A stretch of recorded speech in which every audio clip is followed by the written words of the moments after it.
Hi, I'm Taylor.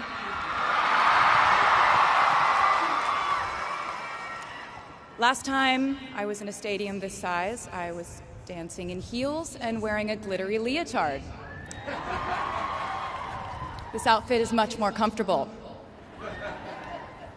I would like to say a huge thank you to NYU's Chairman of the Board of Trustees, Bill Berkeley, and all the trustees and members of the board, NYU's President Andrew Hamilton, Provost Catherine Fleming, and the faculty and alumni here today who have made this day possible. I feel so proud to share this day with my fellow honorees, Susan Hockfield and Felix Matos Rodriguez, who humble me with the ways they improve our world with their work.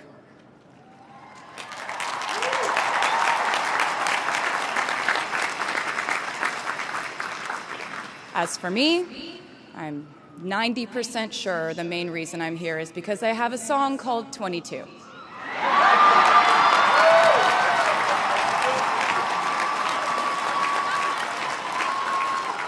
And let me just say, I am elated to be here with you today as we celebrate and graduate New York University's class of 2022.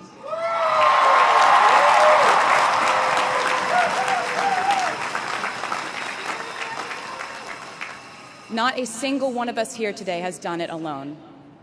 We are each a patchwork quilt of those who have loved us, those who have believed in our futures, those who showed us empathy and kindness, or told us the truth even when it wasn't easy to hear.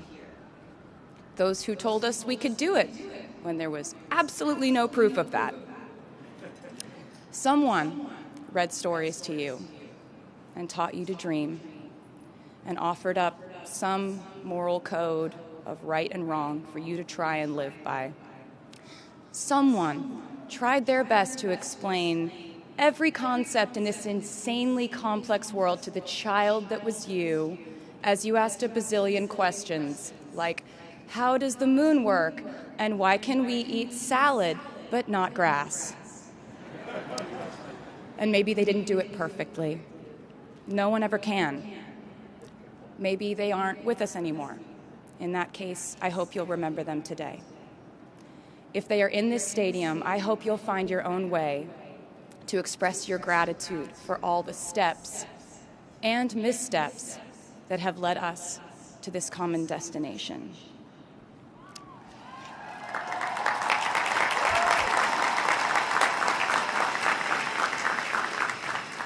I know that words are supposed to be my thing, but I will never be able to find the words to thank my mom and dad, my brother Austin, for the sacrifices they made every day so I could go from singing in coffee houses to standing up here with you all today, because no words would ever be enough.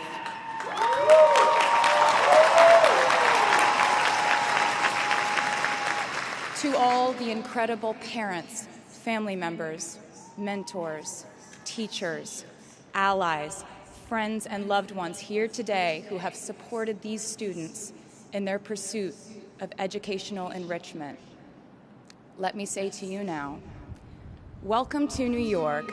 It's been waiting for you.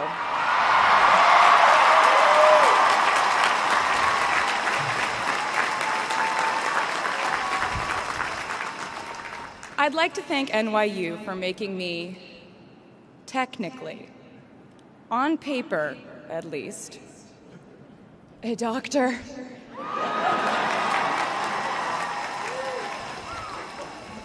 Not the type of doctor you would want around in case of an emergency. Unless your specific emergency was that you desperately needed to hear a song with a catchy hook and an intensely cathartic bridge section.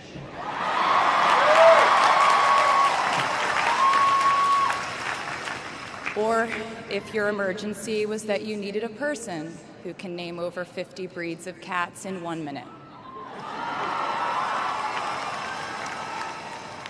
I never got to have a normal college experience, per se. I went to public high school until 10th grade, and then finished my education doing homeschool work on the floors of airport terminals.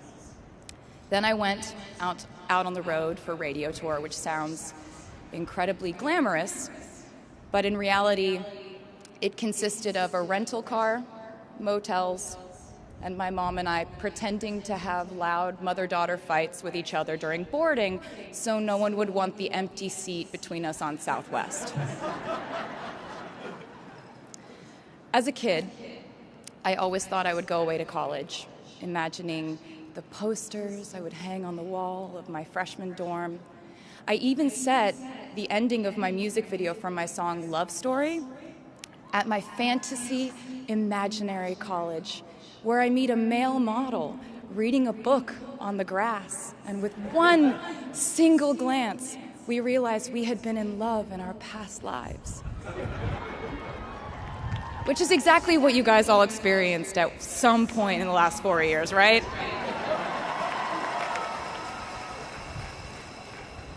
But I really can't complain about not having a normal college experience to you, because you went to NYU during a global pandemic, being essentially locked into your dorms and having to do classes over Zoom.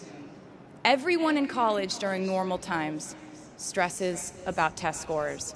But on top of that, you also had to pass like 1,000 COVID tests. I imagine the idea of a normal college experience was all you wanted too. But in this case, you and I both learned that you don't always get all the things in the bag that you selected from the menu in the delivery service that is life. You get what you get. And as I would like to say to you wholeheartedly, you should be very proud of what you've done with it. Today, you leave New York University and then go out into the world searching what's next. And so will I.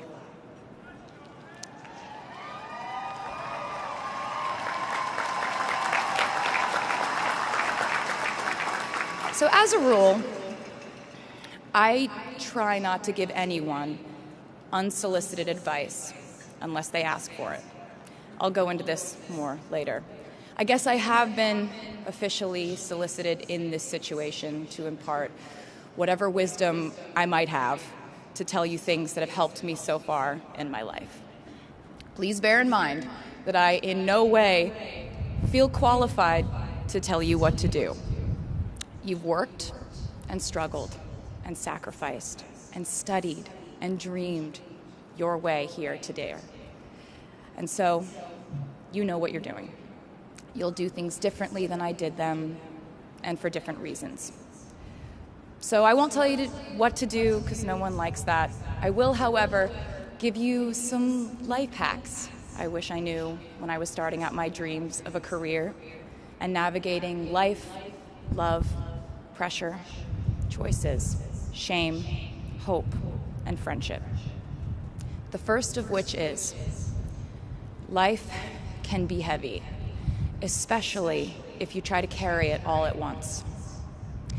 Part of growing up and moving into new chapters of your life is about catch and release. What I mean by that is knowing what things to keep and what things to release. You can't carry all things, all grudges, all updates on your ex, all enviable promotions your school bully got at the hedge fund his uncle started. Decide what is yours to hold and let the rest go. Oftentimes, the good things in your life are lighter anyway, so there's more room for them. One toxic relationship can outweigh so many wonderful, simple joys. You get to pick what your life has time and room for. Be discerning. Secondly, learn to live alongside cringe. No matter how hard you try to avoid being cringe, you will look back on your life and cringe retrospectively.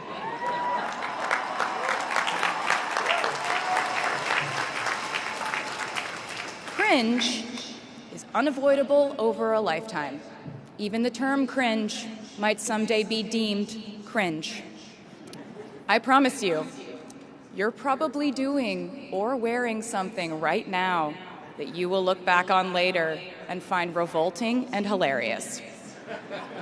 You can't avoid it, so don't try to. For example, I had a phase where, for the entirety of 2012, I dressed like a 1950s housewife. But you know what? I was having fun. Trends and phases are fun. Looking back and laughing is fun. And while we're talking about things that make us squirm but really shouldn't, I'd like to say I'm a big advocate for not hiding your enthusiasm for things.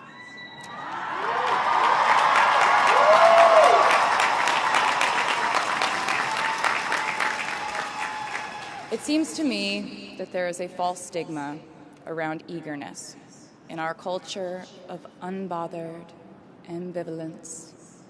This outlook perpetuates the idea that it's not cool to want it, that people who don't try are fundamentally more chic than people who do.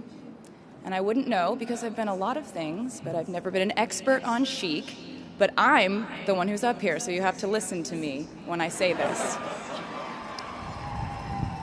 Never be ashamed of trying. Effortlessness is a myth.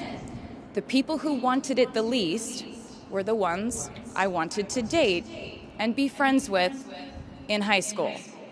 The people who want it the most are the people I now hire to work for my company.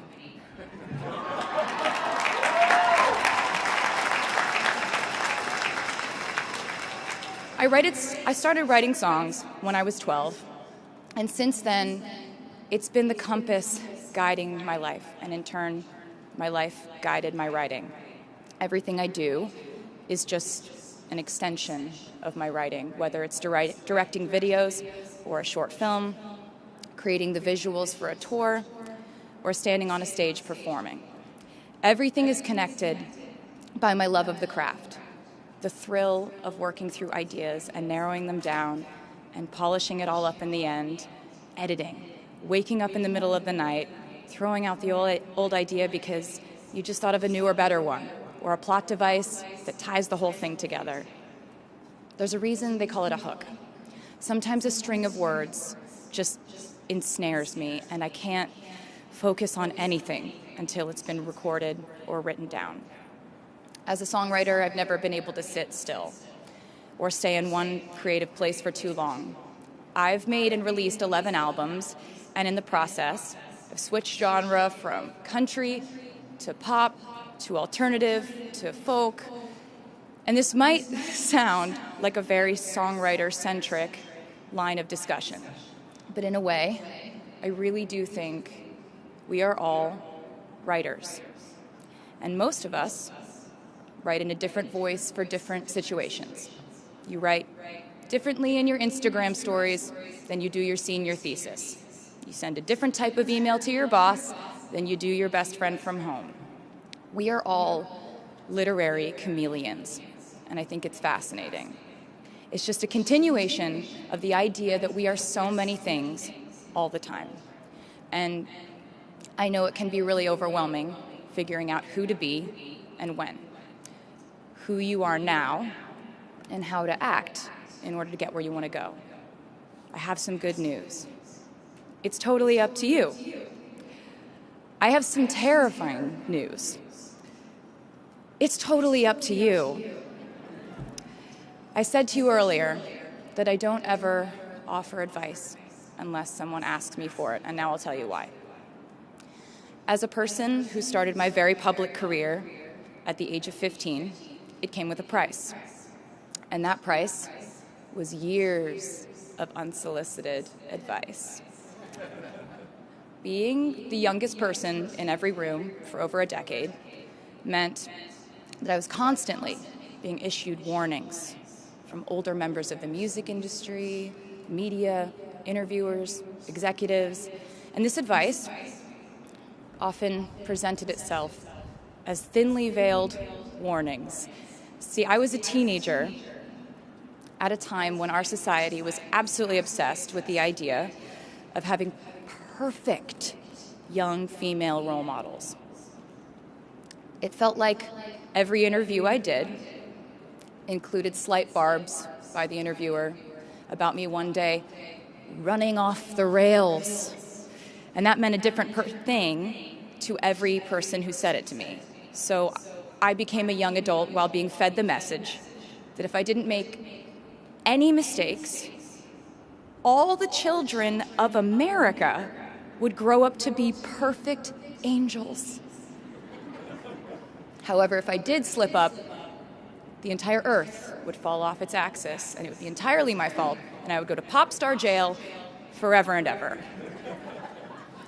It was all centered around the idea that mistakes equal failure, and ultimately the loss of any chance at a happy or rewarding life. This has not been my experience. My experience has been that my mistakes led to the best things in my life. And being embarrassed when you mess up, it's part of the human experience. Getting back up, dusting yourself off, and seeing who still wants to hang out with you afterward and laugh about it, that's a gift. The times I was told no, or wasn't included, wasn't chosen, didn't win, didn't make the cut, looking back, it really feels like those moments were as important, if not more crucial, than the moments I was told yes. Not being invited to the parties and sleepovers in my hometown made me feel hopelessly lonely. But because I felt alone, I would sit in my room and write the songs that would get me a ticket somewhere else.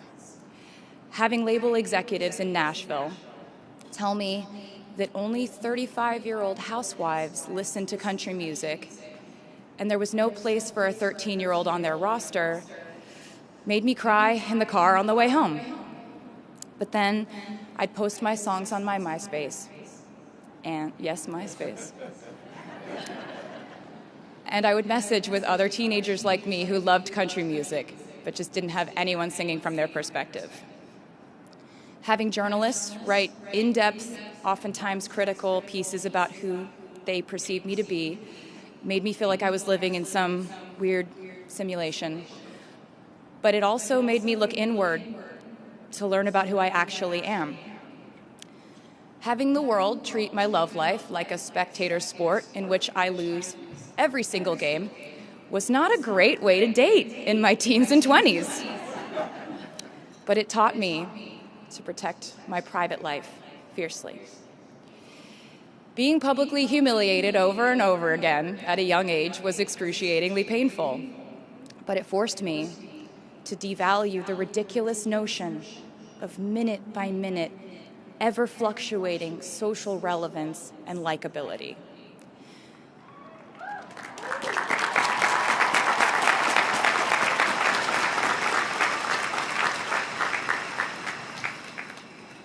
Getting canceled on the internet and nearly losing my career gave me an excellent knowledge of all the types of wine.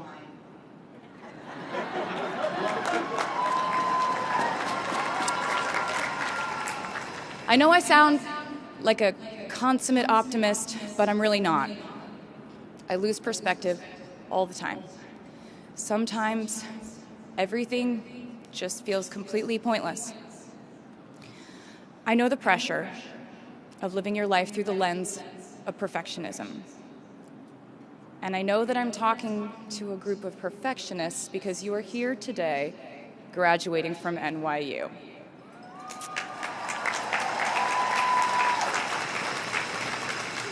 So this might be hard for you to hear. In your life, you will inevitably misspeak, trust the wrong person, underreact, overreact, hurt the people who didn't deserve it, overthink, not think at all, self-sabotage, create a reality where only your experience exists, ruin perfectly good moments for yourself and others, deny any wrongdoing, not take the steps to make it right, feel very guilty, let the guilt eat at you, hit rock bottom, finally address the pain you caused, try to do better next time, rinse, repeat.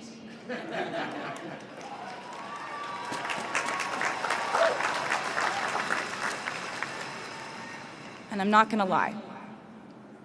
These mistakes will cause you to lose things. I'm trying to tell you that losing things doesn't just mean losing. A lot of the time, when we lose things, we gain things too. Now you leave the structure and framework of school and chart your own path. Every choice you make leads to the next choice, which leads to the next, and I know it's hard to know which path to take. There will be times in life where you need to stand up for yourself, times when the right thing is actually to back down and apologize, times when the right thing is to fight, times when the right thing is to turn and run, times to hold on with all you have, and times to let go with grace. Sometimes the right thing to do is to throw out the old schools of thought in the name of progress and reform. Sometimes the right thing to do is to sit and listen to the wisdom of those who have come before us. How will you know what the right choice is in these crucial moments? You won't. How do I give advice to this many people about their life choices? I won't. The scary news is you're on your own now. But the cool news is you're on your own now.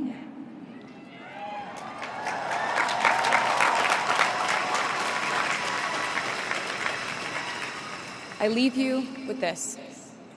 We are led by our gut instincts, our intuition, our desires and fears, our scars and our dreams. And you will screw it up sometimes. So will I. And when I do, you will most likely read about it on the internet. Anyway, hard things will happen to us. We will recover. We will learn from it. We will grow more resilient because of it.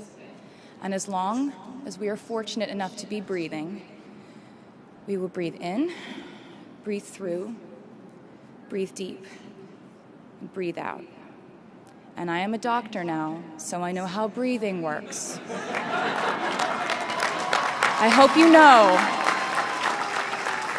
how proud I am to share this day with you. We're doing this together, so let's just keep dancing like we're the class of 22.